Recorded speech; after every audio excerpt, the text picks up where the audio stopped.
ప్రకృతి అందాలకు పుట్టినిల్లు పాలేరు జలాశయం. పాలేరు జలాశయం ఒకప్పుడు పర్యాటకులతో కలకల్లాడేది.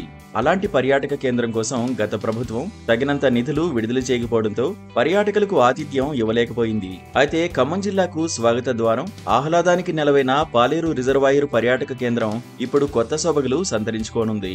సహజ సిద్ధ అందాలతో అనుభూతులు పంచే విధంగా వసతులు కల్పించి పర్యాటకులను ఆకర్షించేందుకు టూరిజం డెవలప్మెంట్ కార్పొరేషన్ ఆధ్వర్యంలో 5 కోట్ల రూపాయలు మంజూరు చేస్తూ ప్రభుత్వం జీవో జారీ చేసింది.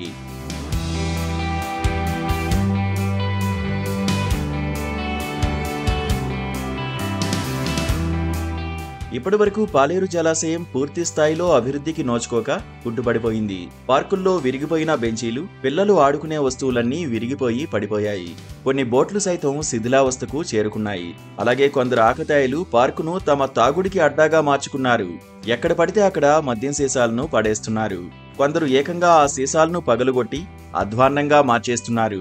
ఒకప్పుడు పాలేరు జలాశయానికి పర్యాటకుల తాకిడి బాగుండేది.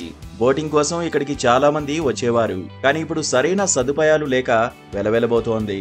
పాలేరు రిజర్వాయర్ పక్కనే ఉంది పార్క్. బట్ ఫ్యామిలీకి వెకేషన్ కి అంత సూటబుల్ కాదు. ఇక్కడ ఫెసిలిటీస్ డెవలప్ అవుతే చాలా హెల్ప్ఫుల్ ఉంటుంది. అండ్ ఇక్కడికి రావడానికి కూడా చాలా మంది ఇష్టపడతారు.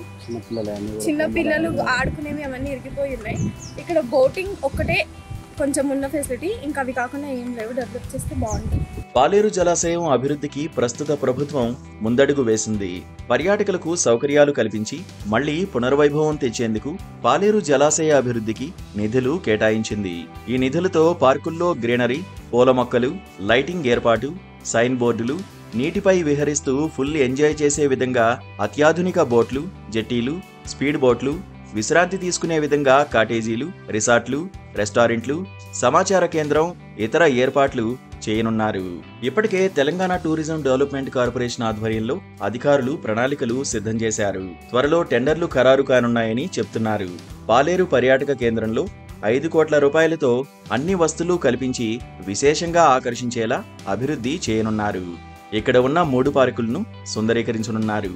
పిల్లల పార్కులో మళ్లీ అధునాతనంగా ఆట వస్తువులను ఏర్పాటు చేయనున్నారు. పాలేరు జలాశయంలో విహరిస్తూ ఎంజాయ్ చేసే విధంగా అత్యాధునిక బోట్లు ఏర్పాటు చేయనున్నారు.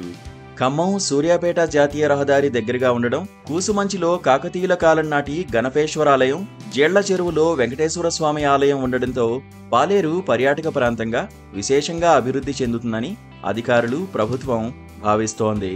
పాలేరు రిజర్వాయర్ అభివృద్ధికి నిధులు కేటాయించడం చాలా సంతోషంగా ఉందని ఆ ప్రాంత ప్రజలు ఆనందం వ్యక్తం చేస్తున్నారు. పాలేరు రిజర్వాయర్కు ఆనుకొని కరకట్టగట్టి పర్యావరణ కేంద్రంగా దాన్ని తీర్చిదిద్దే ఆలోచనతో కొంత నిధులు కేటాయించి అరకొర పనులతోటి అది అగమ్య గోచరంగా తయారయ్యి ఇప్పుడు నిరుపయోగంగా ఉంది. ఇప్పటి పాలేరు శాసనసభ్యులు పొంగులేటి శ్రీనివాసరెడ్డి గారి వారి కృషి వల్ల కొంత నిధులు శాంక్షన్ అయినట్టుగా మాకు తెలియవచ్చింది. అటు నిధులు పూర్తిగా నిఖార్చుగా ఖర్చు చేసి ఆ పార్కుని మరింత వన్నె తీసుకొచ్చి అధునాతన పద్ధతుల్లో దాన్ని తీర్చిదిద్దితే పబ్లిక్ ఈ పండగలు, పబ్బాలని, ఆదివారాలు, సెలవు దినాలల్లో పిల్ల పాపలతోటి ఈ పాలేరు రిజర్వాయర్ పక్కనున్న ఈ పర్యావరణ కేంద్రానికి వచ్చి వాళ్ళు మంచిగా ఈ పార్కులో సేద తీరే అవకాశాలు ఉన్నాయి.